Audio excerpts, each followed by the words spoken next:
Ceci est un livre audio autogénéré par Google. Logique sociale. Collection dirigée par Bruno Pequigno. En réunissant des chercheurs, des praticiens et des essayistes, même si la dominante reste universitaire, la collection Logique sociale entend favoriser les liens entre la recherche non finalisée et l'action sociale. En laissant toute liberté théorique aux auteurs, elle cherche à promouvoir les recherches qui partent d'un terrain, d'une enquête ou d'une expérience qui augmente la connaissance empirique des phénomènes sociaux ou qui propose une innovation méthodologique ou théorique, voire une réévaluation de méthodes ou de systèmes conceptuels classiques. Dernière parution. François Guyoba édition, La littérature médiagénique, écriture, musique et art visuel 2015. Jacques Coenenhuther, Quel avenir pour la théorie sociologique, 2015. Sous la direction de Christiana Constantopoulou, Médias et pouvoir, aspects du politique contemporain, 2015. Sous la direction de Fred Dervin, Analyser l'identité, les apports des focus group, 2015.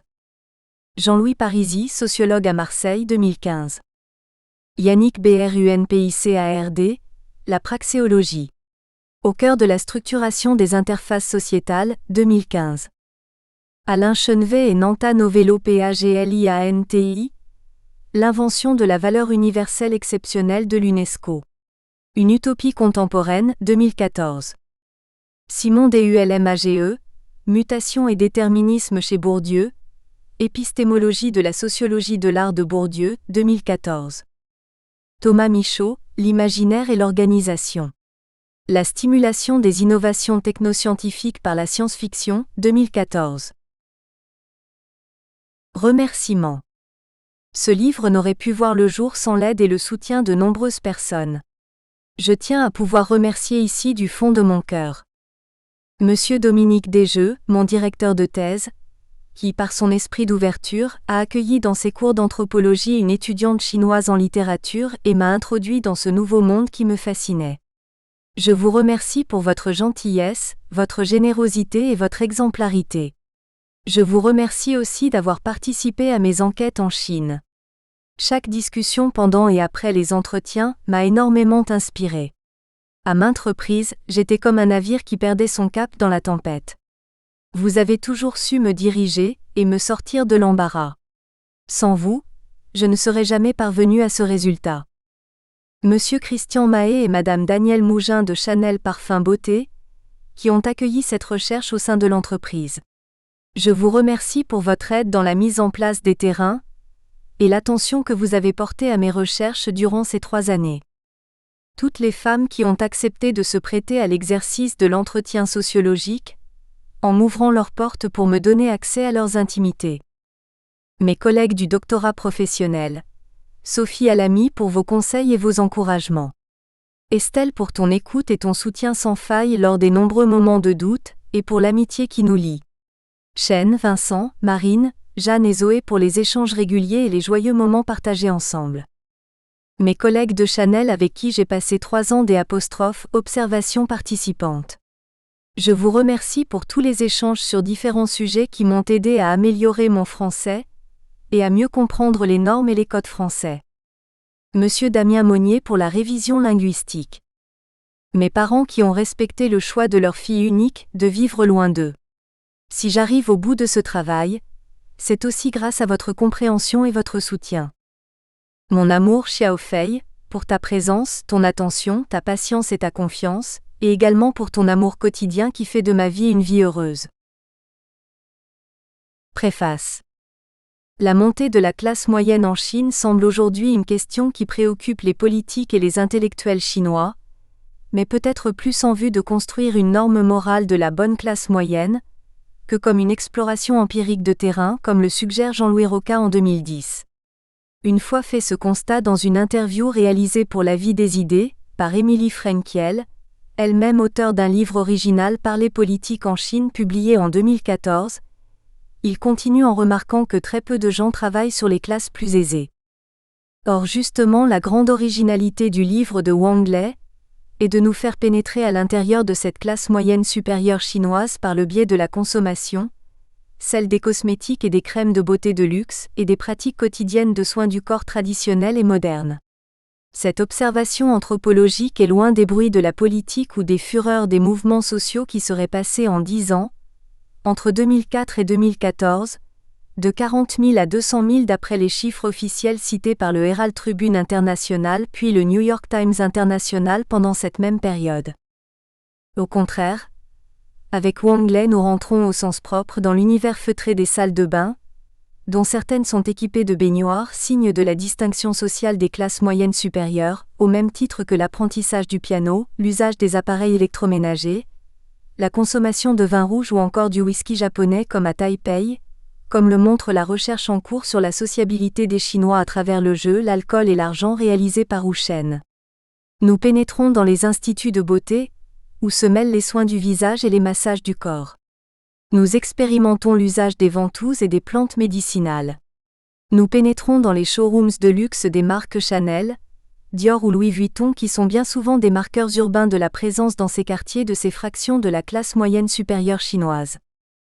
C'est une approche micro-sociologique qui s'attache à observer les détails matériels de la vie quotidienne, la place du rouge à lèvres, celle du mascara pour les cils, de la crème de séparation, Jelly Shuang, pour le visage, qui protège des menaces des produits de maquillage ou des vernis à ongles, comme analyseur à la fois du rapport au corps, à la santé et à la morale des Chinois, mais aussi de la vie de couple, des tensions éventuelles avec la belle-mère, des conflits entre plus âgés et plus jeunes sur elle apostrophe. Usage du maquillage des jeunes filles de moins de 18 ans, des nouveaux rapports entre hommes et femmes, dont le roman de Mu Xiaoya Les femmes ont-elles besoin des hommes, 2013, et donc de la construction en cours de la classe moyenne urbaine et côtière chinoise dans sa diversité.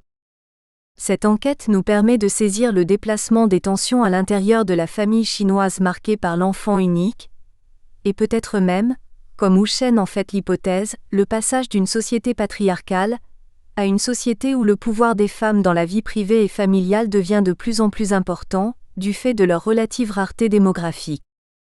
Wang Lei commence par rappeler qu'il a toujours existé en Chine une tradition d'esthétisation du corps, au moins pour les femmes des classes supérieures. La révolution culturelle a éradiqué la plupart de ces pratiques de maquillage. À partir des années 1980, celles qui donneront naissance à la première génération d'enfants uniques, les trentenaires-quarantenaires d'aujourd'hui, on assiste à la mise en place d'une offre de produits de beauté et tout particulièrement dans le luxe. Ce sont des marques étrangères qui vont permettre aux femmes chinoises les plus aisées de réapprendre les mises en scène de base de leur corps. Le fait que ce soit des marques étrangères pourrait laisser croire à une occidentalisation des pratiques de soins du corps des Chinois, qui contribuerait à la réduction de l'identité chinoise. Une des conclusions contre-intuitives du travail de Wang Lei est de montrer qu'en réalité une grande partie de ces pratiques de maquillage et de soins du corps ont été interprétées par la matrice traditionnelle chinoise des techniques du corps, et notamment celles qui se réfèrent à la circulation de l'énergie, au Qi. Une partie des gestes liés au visage renvoie aux pratiques anciennes de la gestion du Qi et de l'équilibre dynamique du corps. Ce mouvement permanent du corps est déjà évoqué dans le travail de François Julien 2005, sur le nu impossible à représenter, car trop statique. On retrouve cette même continuité aujourd'hui entre les pratiques alimentaires traditionnelles associées à la symbolique des aliments chauds Rei et des aliments froids Leng, et les pratiques modernes des repas dans le logement ou à l'extérieur, comme l'avait déjà montré il y a une dizaine d'années Yang Xiaomin, dans son livre La fonction sociale des restaurants en Chine 2006. C'est aussi ce que montre aujourd'hui Ma Jingjing dans sa recherche en cours sur la gestion quotidienne de l'eau non potable ou en bidon, et des boissons énergétiques dans l'espace domestique et les espaces de la mobilité. Les femmes chinoises distinguent les produits d'hygiène qui servent à laver le corps, les produits de soins qui ont pour objectif d'entretenir la peau et les produits de beauté qui ont pour fonction d'embellir le corps. Wang Lei va détailler de façon très fine ces trois grandes fonctions des produits liés à l'entretien du corps et le sens social de leur usage. Elle va montrer par exemple le rapport ambivalent des femmes chinoises vis-à-vis des produits de blanchiment, whitening, perçus à la fois comme des dangers potentiels pour la peau et en même temps comme une des conditions de la réalisation d'un des critères de beauté de la femme chinoise qui remonte loin dans le temps et qui est d'avoir la peau blanche. La cherté du produit dont l'accès est plus facile pour les femmes de la classe moyenne supérieure, et le fait d'être vendu sous une marque étrangère joueront comme deux signes de la qualité et donc de la sécurité du produit. L'hydratation de la peau ne relève pas que du seul confort physique ou de l'esthétique personnelle.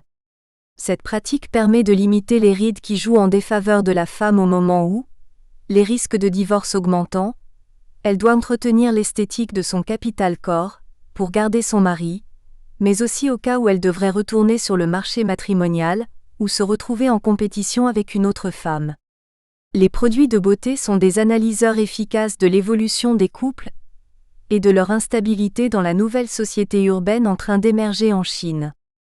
De même, la légèreté ou la force du maquillage représente une mise en scène de soi, comme femme, qui peut autant renvoyer à l'image d'une femme conforme aux normes sociales qu'à celle d'une femme de mauvaise vie. À travers le maquillage se révèlent les formes subtiles de la transgression et de la conformité sociale. Au final, la mise en scène du corps de la femme qui avait été réduite à sa plus simple expression pendant la révolution culturelle, la période sombre, est devenue aujourd'hui une mise en scène totale qui touche à la fois le visage comme signe de la beauté intérieure, le cou comme signe de la jeunesse ou de la vieillesse, les mains comme signe de distinction sociale et les pieds comme signe de l'élégance et de la jeunesse. Tous ces signes sont mobilisés de façon stratégique comme signe de la différenciation sociale et générationnelle, comme signe de la face du mari, de son prestige social, ou encore comme signe de l'efficacité professionnelle d'une femme, comme un moyen de réassurance dans une négociation commerciale par exemple. Ils peuvent autant signifier la domination que l'autonomisation de la femme. La mise en scène du corps de la femme a d'abord évolué en fonction de la croissance économique et de l'ouverture des années 80. Aujourd'hui, cette mise en scène suit les deux grandes étapes du cycle de vie qui structurent les pratiques du maquillage permises, interdites ou prescrites. Celle de l'enfance avant 18 ans, Xiaoai, et qui correspond à l'école primaire, au collège et au lycée, et après 18 ans celle des grandes personnes, Darren. À l'université puis dans la vie professionnelle.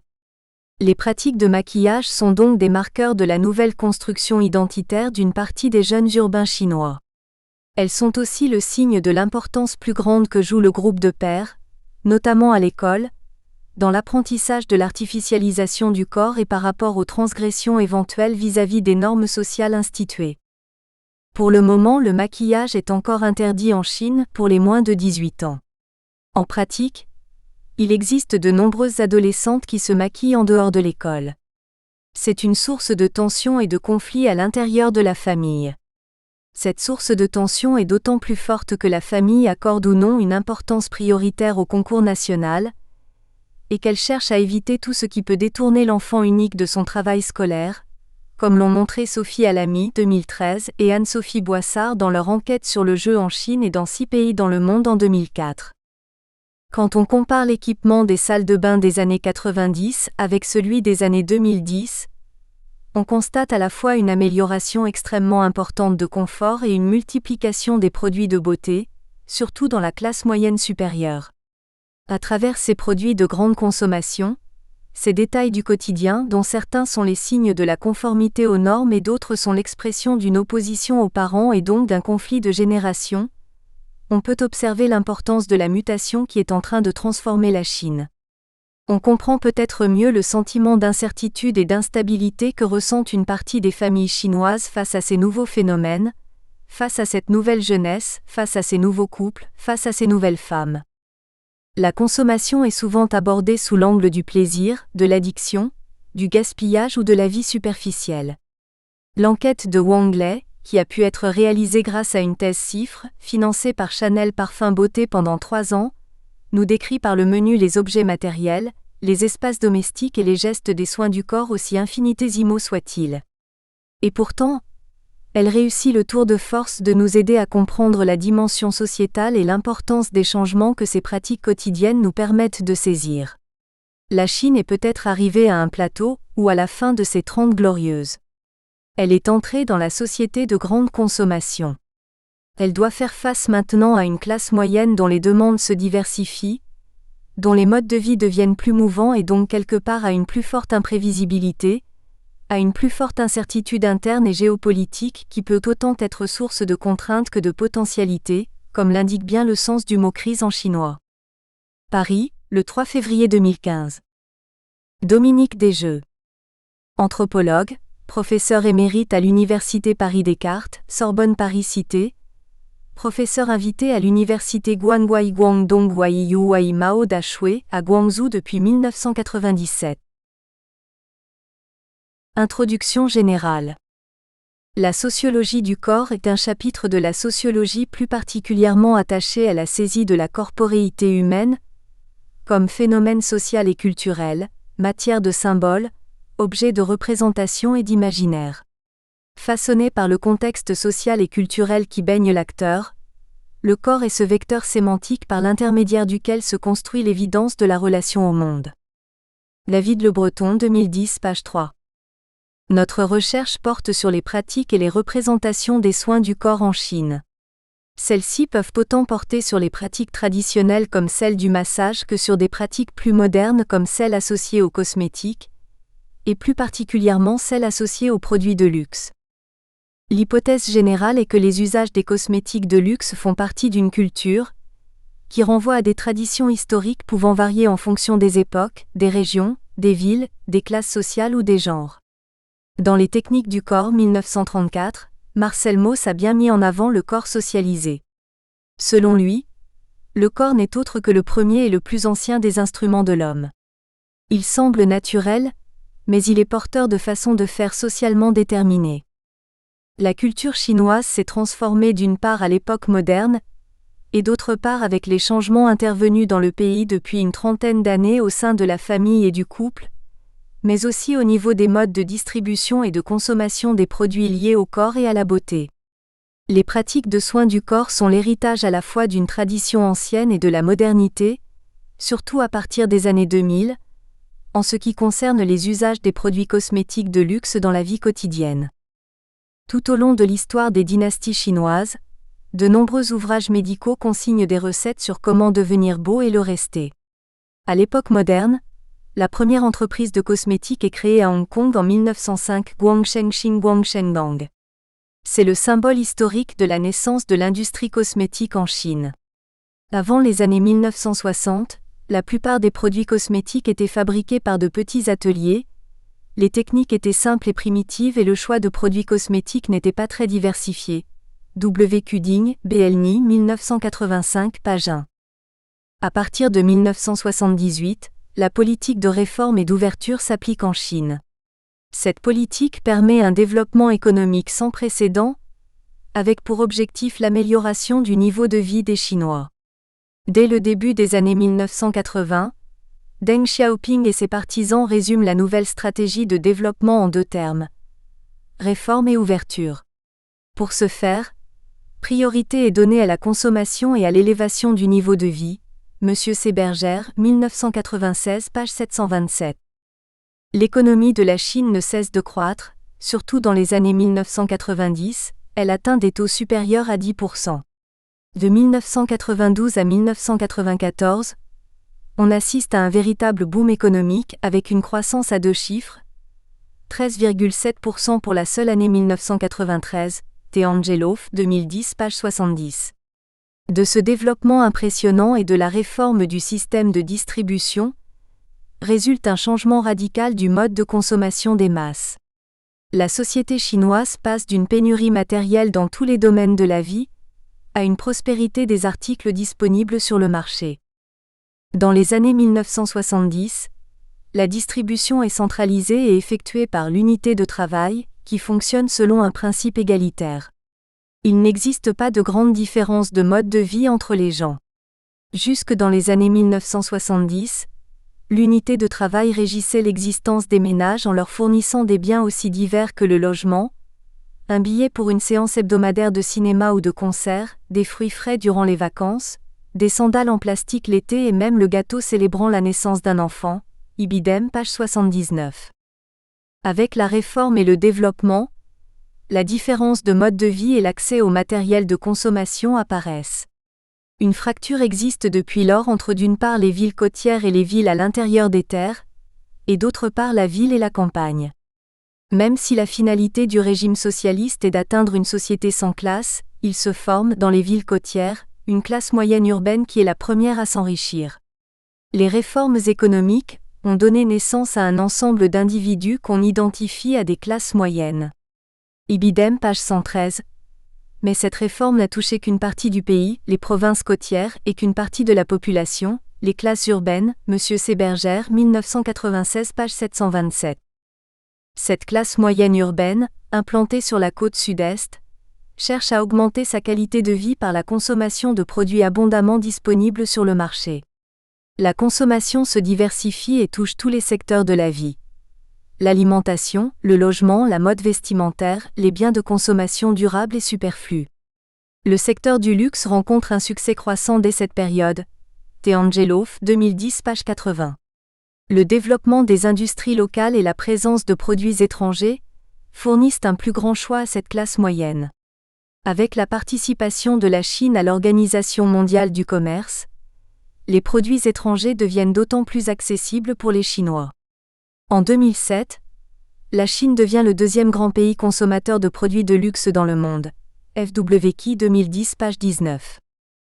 Pendant la Révolution culturelle, 1966 à 1976, sauf pour les spectacles, il est interdit de se maquiller au quotidien, cette pratique étant considérée comme un comportement bourgeois.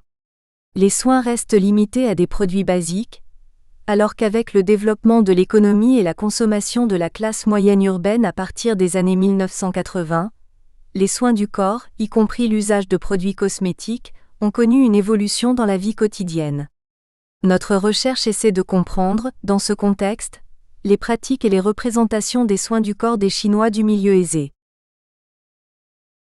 Le corps en sociologie. Le corps est un thème particulièrement approprié pour l'analyse anthropologique, puisqu'il appartient de plein droit à la souche identitaire de l'homme. Le corps est au cœur de l'action individuelle et collective, au cœur du symbolisme social. Dès Le Breton, 2008, page 10. D'après David Le Breton, 2010 pp 6 à 7, le corps fait une entrée dans le questionnement des sciences sociales à la fin des années 1960 où un mode plus systématique des approches a pris en considération, sous des angles divers, les modalités physiques de la relation de l'acteur au milieu social et culturel qui enveloppe le corps. En sociologie, Jean Baudrillard, Michel Foucault, Norbert Elias, Pierre Bourdieu, Erving Goffman, Mary Douglas, Ray Birdwhistell, Brian Turner, Edouard Hall par exemple, abordent souvent dans leurs travaux les mises en jeu physiques et les mises en scène et en signe d'un corps qui mérite de plus en plus l'attention passionnée du champ social. Ils trouvent au corps une voie inédite et féconde pour saisir des problèmes plus larges, ou pour isoler les traits les plus saillants de la modernité. D'autres, pour prendre le seul exemple de la France, Françoise Lou, Michel Bernard, Jean-Michel Berthelot, Jean-Marie Brome, David Le Breton ou Georges Vigarello, s'attachent de façon plus méthodique à déceler les logiques sociales et culturelles qui ont trait à la corporéité. Notre recherche s'inscrit bien dans le deuxième champ de la sociologie du corps qui s'intéresse à la saisie de la corporéité humaine, et plus précisément dans le domaine des logiques sociales et culturelles du corps. Notre thèse montrera que loin d'être un plaisir individuel, les soins du corps en Chine sont sujets à des contraintes et des déclencheurs sociaux, et exposera également la conception du corps des Chinois et dans la médecine traditionnelle chinoise. De fait, nous allons surtout envisager le corps selon les œuvres de trois auteurs qui ont tous un angle de vue culturel du corps. Les techniques du corps de Marcel Mauss, 1934, Anthropologie du corps et modernité de David Le Breton, 2008, et plus particulièrement le chapitre Médecine et médecine dite parallèle, d'une conception du corps à des conceptions de l'homme, et enfin le nu impossible de François Julien, 2005. A. Les techniques du corps de Marcel Mauss, production sociale et culturelle du corps. Dans les techniques du corps, Marcel Mauss insiste sur le fait que les habitudes corporelles sont transmises par l'éducation et dépendent de la culture et du contexte. Il définit ainsi les techniques du corps. J'entends par ce mot les façons dont les hommes, société par société, d'une façon traditionnelle, savent se servir de leur corps, page 5. Les façons dont les hommes se servent de leur corps apparaissent au premier abord naturelles, alors qu'elles sont profondément culturelles et générationnelles. Je savais bien que la marche, la nage par exemple, toutes sortes de choses de ce type sont spécifiques à des sociétés déterminées, que les Polynésiens ne nagent pas comme nous, que ma génération n'a pas nagé comme la génération actuelle nage, page 6. Marcel Mauss, dans la continuité d'Aristote et de Thomas d'Aquin, F. Errand 1987, introduit la notion d'habitus qui sera ensuite réutilisée par Bourdieu. Le mot traduit infiniment mieux qu'habitude, L'(exis, L'(acquis) est la faculté d'Aristote. Ces habitudes varient non pas simplement avec les individus et leurs imitations, elles varient surtout avec les sociétés, les éducations, les convenances et les modes, les prestiges, page 9. En fonction des sociétés, des générations et des classes sociales, l'habitus est différent. Et derrière cet habitus se trouve la raison collective et individuelle. Il est transmis par imitation et par répétition. Il faut y voir des techniques et l'ouvrage de la raison pratique collective et individuelle, là où on ne voit d'ordinaire que l'âme et ses facultés de répétition, ibidem. Les techniques chez Mauss sont un acte traditionnel efficace. S'il n'y a pas de tradition, il n'y aura ni technique ni transmission. L'éducation joue un rôle très important dans cette transmission. Dans tous ces éléments de l'art d'utiliser le corps humain, l'effet d'éducation dominait. La notion d'éducation pouvait se superposer à la notion d'imitation, page 10. Il propose ensuite une classification des techniques du corps selon différents angles de vue. 1. Division des techniques du corps entre les sexes. Les femmes et les hommes ont souvent des gestuelles différentes. Les raisons sont de 3 ordres, biologique, psychologique et sociologique. Ce dernier ordre vient du fait qu'il existe 2 éducations des techniques du corps, une pour les hommes et une pour les femmes. 2. Variation des techniques du corps avec les âges. Les techniques propres à l'obstétrique et aux gestes de la naissance, celles de l'enfance, puis de l'adolescence et enfin de l'âge adulte. Parmi les exemples énumérés par Mauss, il y a les techniques des soins du corps comme la toilette et l'hygiène. 3. Classement des techniques du corps par rapport au rendement. Les techniques par rapport aux résultats de dressage et à l'habileté. 4. Transmission de la forme des techniques. Les traditions imposent les techniques aux plus jeunes. Dans notre recherche, les pratiques des soins du corps sont différentes d'une génération à l'autre, surtout en ce qui concerne les pratiques du cosmétique. En Chine comme ailleurs, il existe une transmission des techniques du corps pour le lavage du corps, la toilette ou les sports. Cependant, pendant la période de pénurie, après l'établissement de la Chine et avant la réforme et l'ouverture en 1979, et celle de la révolution culturelle, les pratiques du cosmétique étaient très limitées. Il existait très peu de transmission de techniques du cosmétique entre mère et fille. Les jeunes filles de l'époque ont appris plus tard, au moment du développement de la société et de l'offre abondante de produits sur le marché, les techniques d'utilisation des cosmétiques par d'autres moyens comme les émissions de télévision, les magazines ou Internet. Il y a eu rupture dans la transmission des techniques du cosmétique. Pourtant, cela ne veut pas dire qu'il n'y a pas de transmission des techniques des soins du corps. Les connaissances des soins du corps par le massage, les aliments ou d'autres traditions sont bien transmises. Pour la génération des femmes ayant été jeunes filles lors de la révolution culturelle et qui ont aujourd'hui des pratiques du cosmétique, nous avons constaté l'émergence d'une transmission des techniques cosmétiques à leurs enfants. Cette transmission peut être soit une initiation volontaire de la part des mères, soit une imitation de la part des filles puisque la pratique des mères offre aux enfants la possibilité de l'imitation. Avec les résultats de nos terrains, il nous semble que la rupture des pratiques du cosmétique et de sa transmission lors de la révolution culturelle est importante pour comprendre certains aspects des usages du cosmétique aujourd'hui en Chine. D'un côté, toutes les femmes ne se maquillent pas en Chine, surtout la génération qui a plus de 50 ans aujourd'hui. Les cosmétiques au premier rang desquels le maquillage avait en effet été supprimé de leur vie quotidienne. Les femmes âgées de 40 à 50 ans, qui étaient jeunes filles à l'époque, ne se maquillent pas non plus. Le manque de transmission de connaissances dans le domaine peut être une des contraintes les empêchant de commencer cette pratique. D'un autre côté, les informations sur Internet ou dans les médias comme la télévision et les magazines jouent un rôle important dans l'initiation et l'apprentissage des pratiques du cosmétique. Nous verrons plus tard dans l'itinéraire des produits cosmétiques que les informations sur Internet et dans les médias influencent la consommation des femmes non seulement dans les pratiques des produits, mais également dans la prise d'informations avant la décision d'achat. B. Le corps chez David Le Breton, le sens des pratiques du corps dans différentes cultures. D'après David Le Breton, chaque culture a sa vision du corps. Les sens et les valeurs que chaque culture attribue au corps reflètent sa vision de l'homme. Chaque société, à l'intérieur de sa vision du monde, dessine un savoir singulier sur le corps. Elle lui donne sens et valeur. Les conceptions du corps sont tributaires des conceptions de la personne, page 11. Émetteur ou récepteur, le corps produit continuellement du sens, il incorpore ainsi l'homme à un espace social et culturel donné. Les représentations sociales accordent au corps une position déterminée au sein d'un système symbolique de la société. Elles dépendent d'une vision du monde, d'une définition de la personne partie prenante de cette vision du monde. Le corps est donc une construction symbolique. Un des angles employés par David Le Breton pour comprendre la vision du corps dans des cultures différentes est la comparaison des médecines. La médecine occidentale qui traite le corps soigne la maladie perçue comme étrangère et non un malade en tant que tel, page 14. C'est une médecine du corps. Alors que certaines médecines orientales qui traitent l'homme dans sa singularité sont une médecine de l'homme, page 14.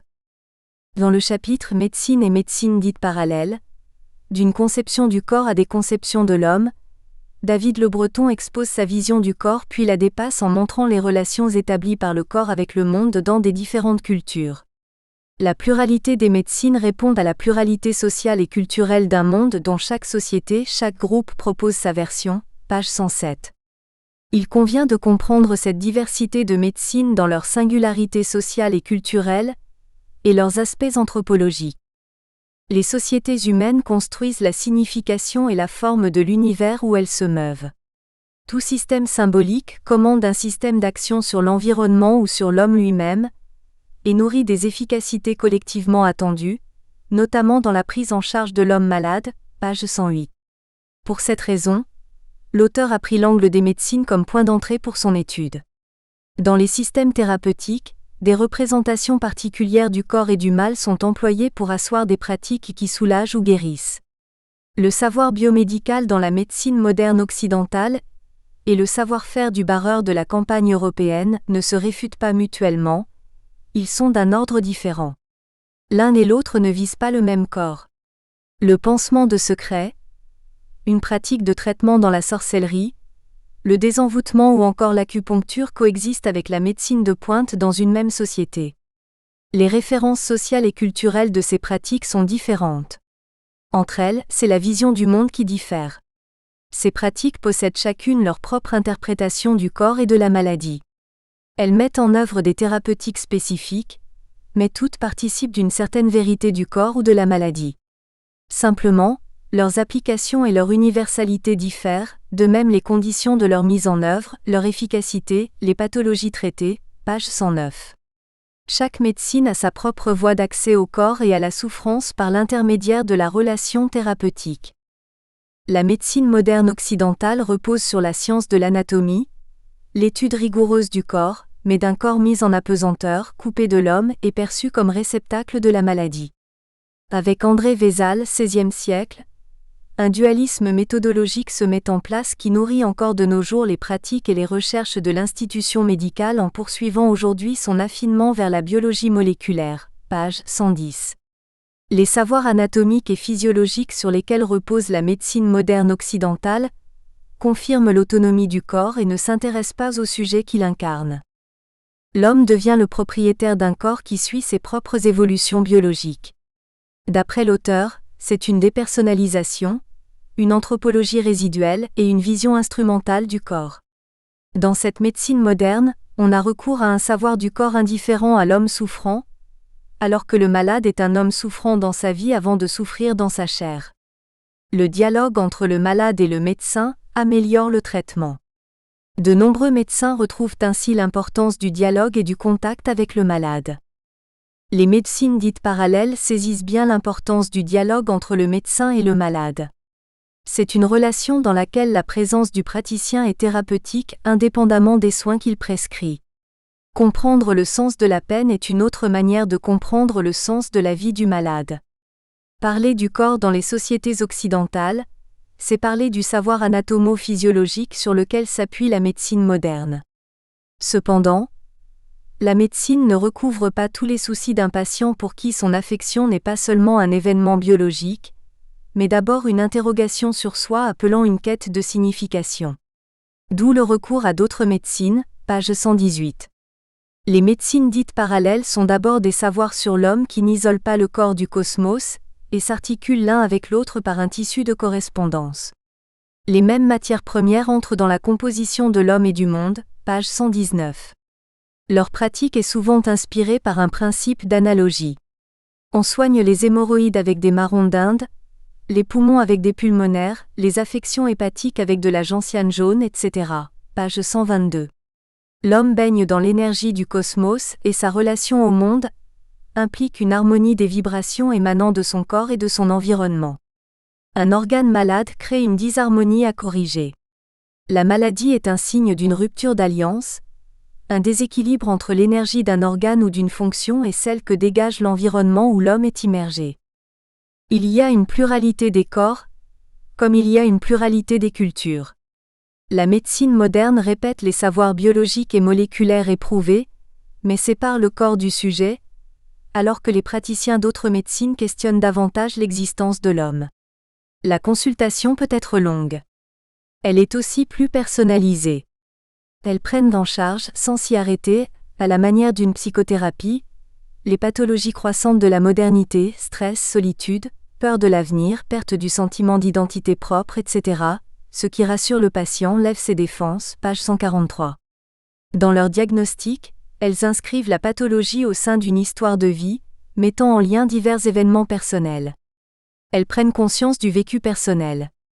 En ce sens, elles donnent au malade le sentiment de mieux contrôler la maladie qui de fait redevient enfin acteur de ses soins. Elles offrent des réponses qui ne s'arrêtent pas à l'organe ou à la fonction malade, mais s'attachent à restaurer des équilibres organiques et existentiels rompus, page 144. Ce sont surtout des médecines de la personne. Elles répondent à une demande de sens que néglige une médecine plus centrée sur les causes organiques. Derrière la conception du corps et de la maladie, c'est une philosophie de l'existence de l'homme.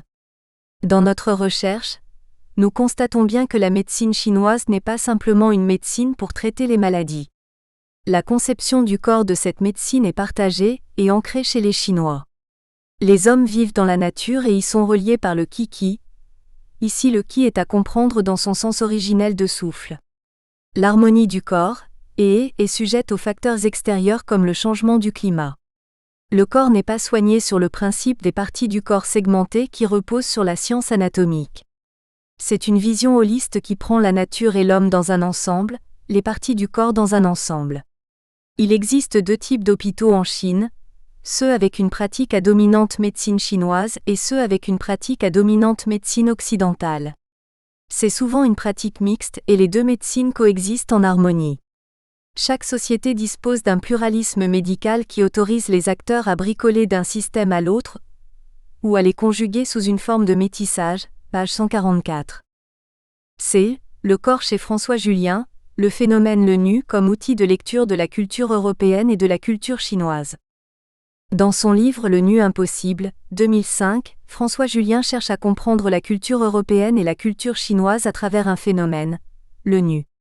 Ce qui nous intéresse, ce sont ces conditions de possibilité du côté européen et ces conditions d'impossibilité du côté chinois. Si on parle du nu, il faut tout d'abord le distinguer de la nudité qui est un manque impliquant la pudeur.